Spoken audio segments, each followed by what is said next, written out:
Yes, people, welcome to or welcome back to the YouTube channel. Today we're doing something new once again. I put up a question box on my Instagram story a few days back and again this morning asking you lot to throw some questions at me for a Q&A video. We're going to try to be a little bit informative today, and you guys did a very good job. You sent me over a whole bunch. What I did is I went through and I screenshotted all of them, and I haven't actually looked through them because I wanted this to sort of be a natural reaction to all of them and just sort of go off the cuff answering these questions. I didn't want it to be something that I researched and set up how I'm going to answer them and just lecture on these topics at you. I wanted it to sort of be on a whim. So that's what I did. Going to be 100% completely honest though. I recorded 10-15 minutes answering 2 or 3 questions. Then I realized my microphone wasn't plugged in because I dropped something on the desk and went to apologize for the noise that I had just made. Then I saw the light wasn't even on. So we're going to try this again and pretend that that wasn't so infuriating. But like I said, I chucked this question box up on the story of this here Instagram page, which, by the way, you should go follow. rubenetti.bb on Instagram. We're going to have a bunch more interactive content on here for you guys to take part in. So go follow along. Daily updates on the story, daily posts. We've got some informative posts. We've got some memes. We got a whole bunch of reels. We got check-in photos, transformation photos, training footage, bunch of cool advice, bunch of funny reels, haha, a whole lot to keep you entertained. But we're revamping the whole Instagram where we got some new content coming out, where we've got a new setup that I'm very much looking forward to, and you should go follow along so you can experience it along with us. But let's get straight into the questions. So I did have all of these questions screenshotted on my phone, but like I said, I did answer 2 or 3 of these before I realized my mic wasn't even on, so we're just going to go through them again. Now, one of the questions that I answered that I think I want to start on this time around was a very good one. What makes a good coach? And we're going to start on that because there's no better way for me to advertise my own coaching services and throw in a little shameless plug here. So here's a little bit about my service. I am, in fact, a physique development bodybuilding coach and personal trainer. You can pause that and read that in your own time, but I just thought it's probably a good idea to advertise this on here. If you have any inquiries, any questions about my coaching services, my coaching experience, reach out on the Instagram. You know where to find me. Come on, join the team, and let's get some of your goals ticked off. Anybody of any background, demographic, experience level, anybody with any goals in mind of any sort, feel free to reach out. I can get you to where you want to be. And now that we got the shameless plug out of the way, let's answer the question of what makes a good coach. So this was one of the questions that I'd already answered the first time around, and I gave 3 factors that I spoke about in detail. If anything, I was yapping, so this gives me an opportunity to say it in a little bit more of a brief way. The first thing was that you need to be someone who's constantly improving their standard of service, and who takes a multidisciplinary approach that's going to keep improving holistically. And by that, I mean someone who's constantly looking to improve their ability to construct training programs, diet plans, macronutrient setups, cycle designs, supplementation protocols, but also develop their soft skills, their communication skills, their psychological understanding of the individual. Because it's all well and good to know everything in the textbook and read all the research papers, but if you can't take into account that this is a person that you are instructing. This isn't just an Excel spreadsheet. This isn't just numbers on a page. This is an individual with preferences, with lifestyle factors, with psychological factors that need to be taken into account to make the ultimate best decision for their program. Which brings me to my second point. Somebody who has these soft skills in place. Somebody who has a very effective and nurturing communication style. Someone who knows when to be harsh. Someone who knows when to use this tough love. Someone who knows when to sort of ease you into situations. Someone who knows how to teach you, how to instruct you, how to get the most out of you by nurturing your emotional side, your psychological side, and your catering your service to this individual. This takes a level of understanding and a level of experience of people in general, which it comes with doing it for a very long time, where you sort of figure out which techniques work for which people in what situations. This is also an ongoing process with a coach. The longer you stay with a coach, the better the standard of service is going to be, because they get to understand you better on a human level, on a physical level. They get to understand your health markers, your recovery, your lifestyle, how you operate. They get to know you on a physiological, an anatomical, a psychological, and a personal level. So you need to be someone who has these soft skills in place to be able to really understand the individual and cater your service to each individual client, because not everything is going to work for everyone in terms of the program itself, but also your approach to how you communicate with them. So you need to be somebody who takes a multidisciplinary approach and consistently improves their standard of service. This is everything from how you structure their programs, how you go about writing their plans, how you go about designing their cycles, but also you're running a business here. There needs to be constant improvements to the platform that it is that you're using to coach these individuals, which also, it comes with time, it comes with money invested. This isn't something that happens overnight. This is small, incremental processes that you just look to keep improving every aspect of this business, every aspect of this service. That needs to be in place, which brings me to a good point, that it does help having a coach who's also an athlete, because they're going to be looking to improve their understanding of training, nutrition, supplementation, anabolics, health, for their own selfish reasons, to become a better athlete, to become a better bodybuilder, but then they can also pass this information on to their clients. Now, I do think not all bodybuilders make good coaches, and I don't think all good coaches make good bodybuilders. But if you can find someone who's the best of both worlds, I think personally that is the best dynamic you can have, because you can be sure that they are, whoa, I just whistled like a motherfucker. You can be sure that they are trying to be their absolute best self as an athlete and in turn as a coach. And lastly, I think a good coach is someone who can admit when they are wrong, or admit when they don't know something. If your client comes to you with a novel issue, with a problem you've never encountered before, and you don't know how to go about it, don't guess. A good coach will tell their client, listen, I don't know. Let's go figure this out together. Or, I don't know, give me a minute. I'm going to go ask my more knowledgeable colleagues, friends. I'm going to go do some research on my own, and I'm going to find out what it is that we need to do, what we need to put in place to tick off this problem that we've dealt with. And it's a collaborative effort. We need to go about this together. But you need to be able to say, I don't know, but I will find out, and we'll get it sorted. You also need to admit when you're wrong, when you make the wrong decision.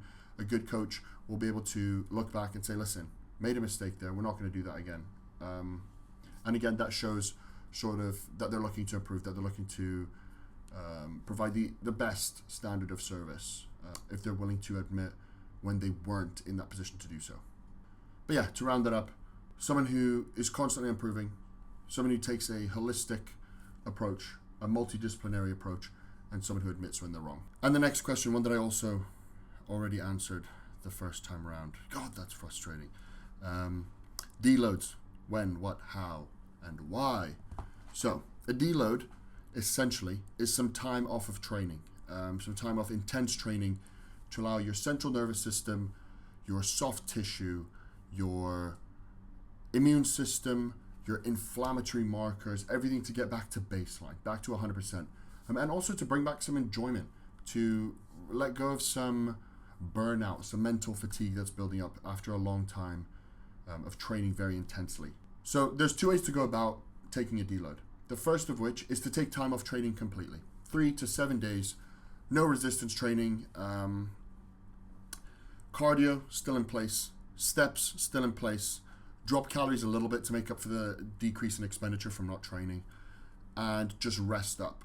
Just no resistance training of any sort. Let your CNS completely recover. Like I said, this can be between 3 and 7 days depending on the demand, depending on your capacity to recover, depending on what your split is, what phase you're in, all kinds of things. But the way that I run it is I just take a whole week off training, usually 5 days, which with my structured rest days in place will turn out to be about 6-7 days total. So basically a whole week off training. Just don't go to the gym and recover. The other way to do it is to do devolume session, do less work, train with reps in reserve, train at a lower intensity, so you're not beating the shit out of your soft tissue, your central nervous system.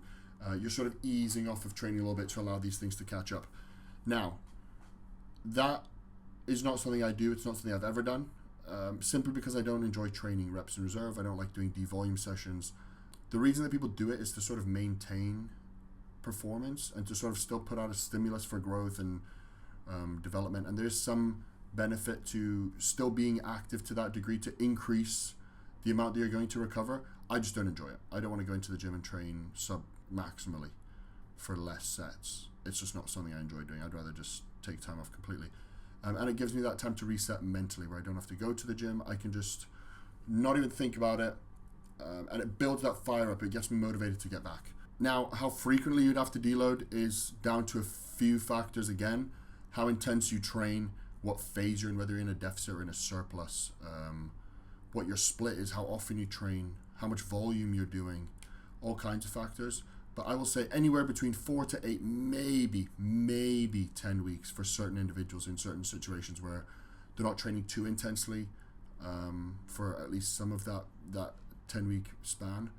But I personally, the way I'm structuring it for myself at the moment is every 6 weeks, a whole week off training to recover, and then we push through again. Like I said, non-training day calories where I drop my carbs to make up for the discrepancy in expenditure from not resistance training. Cardio still in place, steps still in place. Remain active and just rest up. I think there is some merit to doing them more frequently, or as frequently as I do, because it keeps a goal in mind. It's something that you're training towards. You know you're going to have some time off, so why not go 100% balls to the wall right now? Because you know you've got this phase coming up where you're going to be able to recover, get back to 100%. But I will say, after that 8-week mark, training's really not going to be that productive. You're going to be in a dangerous zone where injuries are going to start to build up. Progress is going to stall. You're not going to be as responsive. You're going to start to feel this mental burnout. Energy levels are going to drop. Your immune system is going to start to take a hit, because you have to remember that the inflammation built up from training seriously impedes your immune function. So after 8 weeks, you're going to be getting the flu. You're going to be getting all kinds of digestive issues, small infections that just spread. I'll say, as a rough rule of thumb, up to 8 weeks of intense resistance training, linear progressions in strength is enough to warrant a deload of sorts, whether you do a devolume, reps in reserve approach, or just take time off completely. Next question. This is one that I started answering before the mic incident. Someone asked, essentially, how far am I willing to take bodybuilding? Now, this is something every physique development athlete has to ask themselves at some point, or at many points throughout their career. Because the further into the sport you go, the more you're putting at risk, the more you're sacrificing. You're scraping years off of your life at a certain point, essentially. So you need to see whether you're willing to keep pushing, whether that's something you're going to keep aiming for. And because the goals are so ambiguous, the goals are so out of your control, that you have to think, is it going to be worth it if I don't achieve this goal as well? You're like I said, you're negatively impacting your health. You're sacrificing friendships, relationships, memories, experiences, careers. You're missing out a whole lot of time that you could be spending otherwise. And you need to really, really sit down and ask yourself whether it's worth it or not. Because when you're really in the sport of bodybuilding, there's a difference between being a gym bro and being a bodybuilder. When you eat the exact same thing every day, you go to sleep at a certain time, you cut out certain aspects of your life that you're just not able to enjoy, at least not to the degree that some people might want to. You have to weigh out the pros and cons there. And as you go up in the game, you have to ask yourself, because that it's sort of a diminishing returns. You're risking a whole lot more every time you take a step up. But I don't know how to answer that for myself. I don't know how far I'm willing to take it at the moment, because I didn't know I would have taken it this far. If you asked me a year ago, when I was still natural, I didn't know if I was going to go assisted. I didn't know if I was going to even be able to do the things I've done up until now. So who knows what will happen in a year? Maybe I'll be in a position where I have to pull back. I'll be in a position where I want to push things further. If I really wanted to push the ball, I could do. But we'll have to see when we get there. For now, the goal that I have in mind is to attain a professional bodybuilder physique. Whether that is gratified with an IFBB Pro card or not is completely outside of my control. So that's not a goal that I have my mind set on, because you don't know who shows up on the day. On that note, anybody who posts those series of Road to Pro, Journey to the O, I hate you. It's so out of your control. You're setting yourself up for failure, and you're really just putting out a bad message, essentially. You're trying to say that if someone didn't get a pro card, it's because of their efforts, and it really isn't. You don't know who's going to show up on the day. You don't know what's going to happen with your prep, with your health. You could be 20 weeks into a prep, looking absolutely insane, IFBB Pro level physique, and then you get a stomach bug the day of the show and you can't turn up. Or you mess up your peak and now you look all fluffy and soft and you don't get your pro card because of it, and your prep's over. It's outside of your control. I keep my goals to something that I'm able to have 100% control over, and to me that is ticking my boxes every single day in accordance with the phase that I'm in.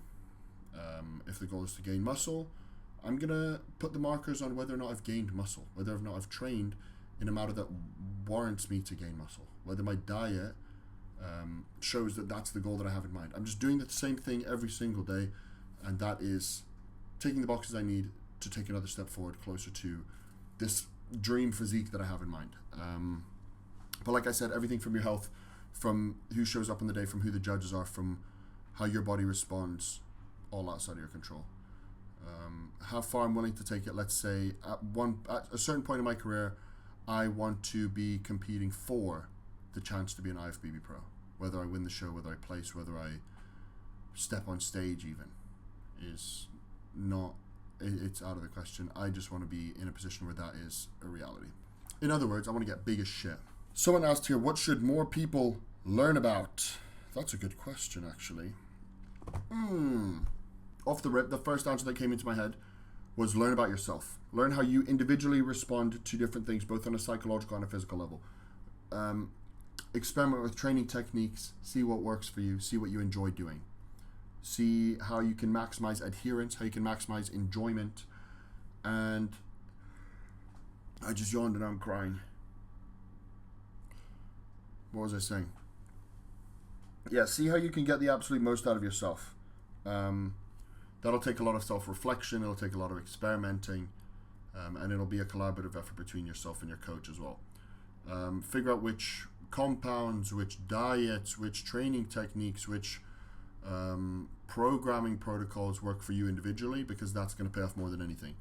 But to answer your question on a broader spectrum, learn about biomechanics.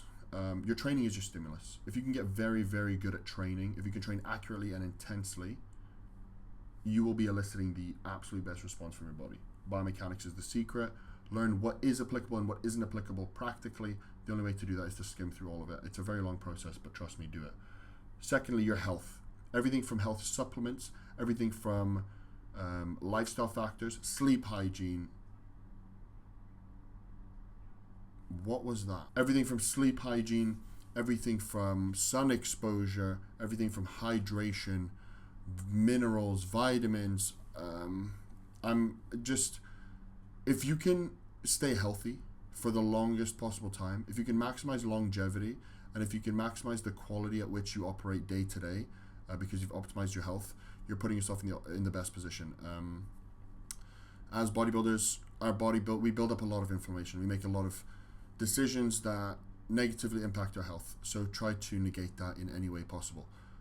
For the fact that you can do it for longer, and the time that you are doing it, you're doing it better. You're feeling better in yourself. These things are crucial. If you can have the best gut health, the best neurological health, the best cognitive function, your organs are all in a good spot, your sleep hygiene's in place, your recovery's in a good spot, you're going to be operating at the ultimate highest level. So learn about those things, learn how to do that, learn how to apply that to yourself. Maximize your training with your knowledge of biomechanics, maximize your longevity with your health markers, and maximize... I yawned again. I need to go make a coffee or something. Bloody hell. But yeah, like I said, learn about how to maximize your health. That's your sleep hygiene, your gut health, your blood work, your organ markers, your psychological, your mental health, all of that. Learn about biomechanics. Your training is your stimulus. Learn how to optimize your training. And thirdly, learn about how to apply every single aspect of what I just said to yourself. Learn how many hours of sleep you need. Learn what foods you need. Learn what foods you don't need. Learn what things you need to do more of, do less of, all of that. For you personally, we're all individual people. We have different meat suits, and we're all made up of the same things in different quantities. So find out how to apply it to yourself. And one thing I want to say on learning in the world of bodybuilding, in terms of where to go to find certain information, go to the professionals in the field. I'm someone who's very married to and very respectful of academia. Doctors, if we're learning about health, go to the absolute best doctor who specializes in that field. If you want to learn about your hormone panel, if you want to learn about your blood composition, you go to an endocrinologist. If You want to learn about your gut microbiome, you go to a gastroenterologist. I don't actually know. You go to a stomach doctor for your stomach, go to a brain doctor for your brain, go to a sleep doctor for your sleep. You know what I'm saying? They're the smartest people in the field. They've done all the studying. And when you try to learn from other people, when you try to learn from bodybuilders, there's a level of bias. I've gotten so much advice from professional bodybuilders who are obviously so much further in the sport than me, but the information that they're giving me is not applicable to me. The reason that they found success is because of their genetics, because of their makeup, because of their preference. It's not something that'll help me. Professionals give you a completely objective view. They give you every piece of information you need to take into account, and then you go experiment with what works for you. Endocrinologists will read your blood work and give you purely objective facts on what has occurred and what you should do from there. Especially people who are able to have some level of niche where they take into account anabolics, when they take into account the demands of the lifestyle of bodybuilding. Yeah, learn from the professionals in the field, get objective, quantitative and qualitative data. I know the whole success leaves clues thing. I know the whole learn from the people before you, all that shit, but it doesn't always apply. You need to, I'm not going to train like Arnold. I'm not going to train like Andrew Jacked. I'm not going to train like Ryan Terry. As much as they are so much further in the sport than me, I know that their split, their techniques, their lifestyle is not going to work for me. So yeah, go to the professionals, learn about those topics, and apply it to yourself. Here we've got two pretty similar questions. How long to bulk for, and what body fat percentage to end a bulk at? Okay. First thing I'll say, in terms of body fat percentage, the numbers are relevant. Firstly, you're not going to be able to find an accurate way to measure it, not for cheap anyway, unless you got access to a DEXA scan. But in bodybuilding, the numbers are relevant. The difference between 19 and 20 and 21 and 18. It matters how you look, matters how you feel, matters how you operate. Track your progress, track your subjective feeling of well-being. Are you struggling to breathe? Is your cardio going to shit? Is your sleep awful? Is your appetite crashing? Is your digestion taking a hit? Are you just not progressing in the gym? Are things starting to hurt? Are your knees giving in because you're too heavy and you're doing loads of steps? These are the markers that we want to be taking into account, not the percentage that this bullshit scale is telling you. You need to end your bulk based on a couple factors, the first of which, how you look, how you feel, how you operate. I'll say to set up a good off-season, to set up a good improvement phase, you want to commit to about, I want to say at least 6 months of linear progression in scale weight, titrating your food, titrating your doses, titrating your volume, titrating your intensity, improving your execution on all lifts. I'll say anywhere between 6 and 8 months of consistent linear progress with deloads scattered in between, maybe a mini cut if needed. But I think you can get away with 6 to 8 months without having to pull back at all. Especially as a natural, you'll find that there's this second wave of improvement when you are a bit softer. Because you hit this point where you're so heavy now, for when you hit a new high body weight, you're able to push more weight in the gym because at a certain point, weight moves weight. It's just basic physics. And when you're that heavy, you're able to direct more force into the target muscles, and you get this second wave of gaining tissue simply because of the fact that you're heavier. But at this point, you are going to be soft, you are going to be fat, and you are going to be building a lot of quality, productive tissue under there. You just won't be able to see it just yet. So I would say if you can set yourself up to start off lean, start off responsive to training, to food, to anabolics, supplements, your health's in a good place. Your injuries are all under control. Nothing is immediately wrong with you. You've not got any niggles building up. You should be able to drive linear progress for at least 6 months. I'd aim for about 8 or 9. And you will hit a point where you need to hit a point where you're now too soft, you're now too big, you're not responsive anymore, your appetite's crashing, your energy levels are shit. But don't stay there for very long. Whether you're there for a day, whether you're there for a week, whether you're there for 2 weeks, maximum about 2-3 weeks, where you're visibly uncomfortable. This whole become comfortable being uncomfortable has its place, but you should only really be uncomfortable in the fact that you're struggling to get your meals down, you're not really progressing in the gym, you're fighting through a couple aches, a couple pains, your cardio's going to shit, you might be on the border of having to get a CPAP, your health markers are a little bit iffy, you need to hit that point. Just don't stay there for long. Become comfortable being uncomfortable for a very short period of time, because this game, you don't want to be uncomfortable for too long. That's an indicator that you're doing something wrong. But yeah, 6 to 8 months. Keep evaluating body composition. Keep evaluating your subjective measures of well-being. Keep an eye on your health markers, your responsiveness, your progress. See if you still have a long runway. Feel free to pull back temporarily. A little diet break, a little decrease in food, alongside deloads perhaps, alongside health phases, and then push back up when you have that responsiveness back. And here's a quick one. Daily habits you think everyone should have in place. Daily habits. Now, I'm not one of those morning routine people. I'm not one of those people that says you need to get this much sun or whatever. I'm a person who pushes routine. Whatever it is that you choose to do it consistently. Things I will say that you should be mindful of, that you should prioritize every single day. Activity, expenditure, cardio, walking, training. Sleep hygiene, routine, a sleep and wake time, your habits, the first thing you do when you wake up, the last thing you do when you go to sleep, those things sort of matter.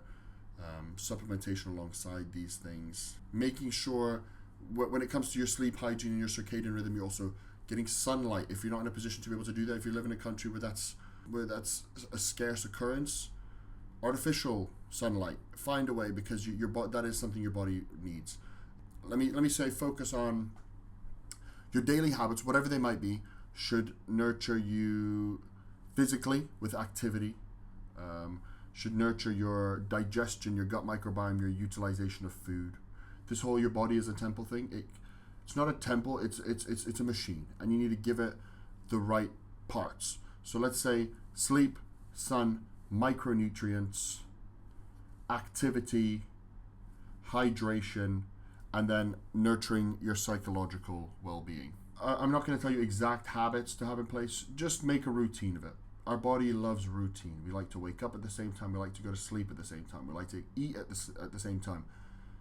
We're lucky enough to be in a world where we can do these things alongside hours in the day. We can do these things alongside the natural progression of the day, with the sun coming up, sun going down. So put these habits in place at the right time, consistently. We've got a few more questions here, but to stop this being too long, we're going to do 2 more. This might be a bit of a long one. Considerations when writing a client's program.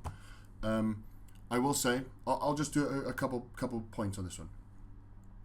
Preference plays a bigger role than people are making out. The preference is a very, very big factor. Whether a person likes an exercise will determine how much they adhere to this plan, how much they enjoy this plan, and in turn how much effort they put into this plan. If you don't like an exercise, you're likely not going to train very hard. Now, I wouldn't say this is first, because there are exercises people aren't going to like that they absolutely need to do. So I will say, you provide the most effective, the most efficient, the most scientifically sound program. Give that to a client. Then things like their experience, their skill level will come into play. Which exercises are they able to do? Which exercises are they not able to do? We're not going to give a newbie in the gym a barbell back squat to perform, because they simply won't be able to do anything productive there. We need to start them off slow. And at the same time, what are their goals? If they have powerlifting goals, obviously we're going to have the big 3, the big 4 lifts in there. If they don't, we absolutely do not need to be programming that for them. And then in a competitive scenario, what's their class? What's their category? What does their category favor? What body parts do we need to bring up? These individual differences of what are your weak points, what are your targets, what are your goals? Maybe it's a lifestyle client who just says, I just want big arms. I'm not going to give them 2 leg days a week if they don't have any goals for their legs.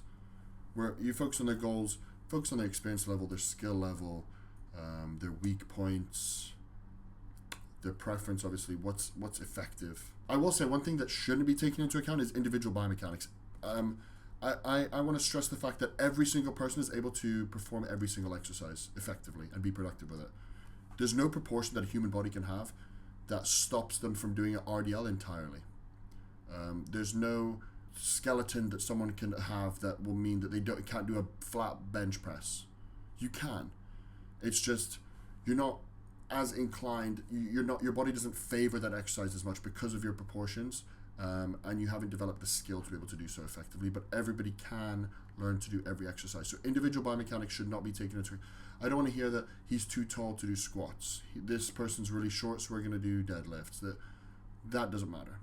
Every single person is able to make use of every single exercise. Just other things that will be taken into consideration with programming: injury history, any niggles, any aches, any pains. What access do they have? What gym are they training at? Are they training in a gym? Are they training alone? Are they training with other people? What's the atmosphere like in the gym?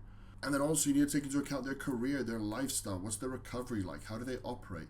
How intense do they train? How accurately do they train? All these things need to be taken into account when writing a program for an individual.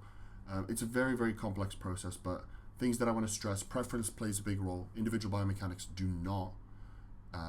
And it's a constantly evolving process. Your program that you start off with a coach should not be the one that you're finishing with a year later, 6 months later. This needs to be something that's changing, with incorporating new training techniques, with incorporating volume, changing exercises, swapping things out. It needs to be progressive. That's the biggest thing. You need to be doing more. You need to be doing better. And your weak points are likely going to change if done correctly. Your weak points will no longer be your weak points because you've been focusing on it for X amount of time. So you will have new aspects that you need to be focusing on a little bit more. That's that. I'm rambling. That was supposed to be a quick one. Let's get into the last question. How to make dieting easier. Shit, that's a big one. We'll finish on this. This is where people are asking for diet hacks. How to curb your hunger. I'm going to start this off by saying you're going to be hungry. I'm thinking about this in a prep scenario, like you're deep in prep, you're absolutely starving, like you're actually in a deficit. You're going to be hungry. At a certain point, you need to grow up. You need to just put up with it, I guess. It's the hunger's not going to go anywhere. For months after your prep, I will say. You're going to be absolutely starving. If done correctly, you will be very, very hungry by the end of it, and it's going to continue for a little while, so you're going to have to get used to it. I will say there's a few things you can do to make things easier. Hydrate. Your body's signaling for thirst is very bad. It can come out as fatigue. It can come out as I want to smoke a cigarette. It can come out as I'm emotional. It can come out as do I need a pee? Your body doesn't know how to tell you when you're thirsty. So just consistently drink water and stay hydrated, and you'll already see your appetite. I don't want to say it's going to do much, but it'll put you in the best case scenario. And on the topic of hydration, one little hack that I have, what I used to do, when I have a smaller meal that's not as voluminous, or it's very fibrous or higher fat, what I will do halfway through the meal, just down some water, like not too much, because you don't want to impede your digestive abilities. You also don't want to cause any issues there. 200 to 500 milliliters of water, let's say like up to a pint, just to stretch your stomach out a bit, because your body's signaling for being full is also just as bad. It takes 30 minutes for your body to even tell your brain that your stomach's no longer empty. And that adding that water adds a little bit of volume to your stomach. It'll be absorbed a little bit slower because of the presence of the food, the fats, the fiber, but it will also just speed up the signaling towards your brain to tell you, listen, we're full, you're not gonna die. And then finish off the second half of that meal after you drink that water. That's my one tip. Another thing is just the basics. Volumize your meals. Pick ingredients that's going to allow you to do that. Don't pick these calorie-dense things. Don't be drinking any of your calories. Eat on a routine schedule. Eat at the same time every day. I will say the best hack is don't try to hack your diet. Don't try to hack your appetite. These sugar-free, these low-calorie, these ultra-processed foods are just not going to be helpful at all. Your gut at that point is a very, very volatile system, and throwing in shit like that is just going to make it so much worse. Your digestion's already heavily impeded. Don't start throwing in these chemical compounds that are not going to do anything for you. There are better forms of caffeine that you can have other than Monsters and all these energy drinks, because not only will the artificial sweeteners mess up your gut, but the colorants, all of that shit, your body isn't able to even digest the food it has. So putting in these random chemical compounds is not going to help at all. As much as you want them, as much as they feel good in the moment, those sweeteners are not going to help you. You're going to fuck up your digestion. You're going to increase your appetite, if anything. You're likely going to mess with your blood sugar if there's sucralose present. I was going to say pregnant. Chewing gum, you're just going to swallow a bunch of air, mess up your digestion. Eating these sugar-free sweets, like I said, it's not good. Don't try to do it. Just stick to using water efficiently, using caffeine efficiently, fiber, volumizing your meals, picking whole food ingredients, nurture your gut. Essentially, that's how you can. That's how you can curb your hunger. Treat your body well. Ooh, another tip: chew the shit out of your food. Like, turn your food into an absolute smoothie in your mouth before you swallow it. Your body wants the largest surface area for your stomach acids and your digestive enzymes to be able to break down this food, assimilate it, and part it into the places that it needs to be. And it can't do that if you haven't chewed it. If you're swallowing things whole, if you're rushing the way that you eat because you're so hungry, your digestion's going to take a hit. So turn your food into an absolute smoothie. I think there was like a thing where it's like chew 50 times each bite. What I will say in a prep scenario, take a bite, put your fork down, and start chewing until you're forced to swallow it. If you're not forcing it, like, it's just going to go down. It'll improve your digestion. It'll long out the amount of time between when you take your first bite and when you take your last bite. So like I said, that 30-minute window is now being stretched out a little bit, so that's going to hit while you're still eating, so you'll feel a little bit fuller. But yeah, masticate is my advice. I think we're going to leave it there. That's enough questions for today. There's a whole bunch of good questions on there, but unfortunately I just don't have the time to get into it, and I think the questions that we have answered are quite good. I will keep these for a later date, or I will answer some in the story, which, by the way, go check out the Instagram. It's right there, rubenetti.bb on Instagram. Go follow along. We're gonna do these Q&As again at a certain point where we have some more good questions. Now, if I go to edit this video and the microphone wasn't plugged in or something wasn't working and you don't see this video, I will have had a conniption. But that is it for me. Like the video. Comment some more questions down below and I'll answer them, just typing them out to you lot. Let me know what you think about this. Let me know what you think about the other content on the channel. Go check it all out, like all of them, comment on them, share them, subscribe to the channel for more, and go follow the Instagram. That's all for me for now. Peace.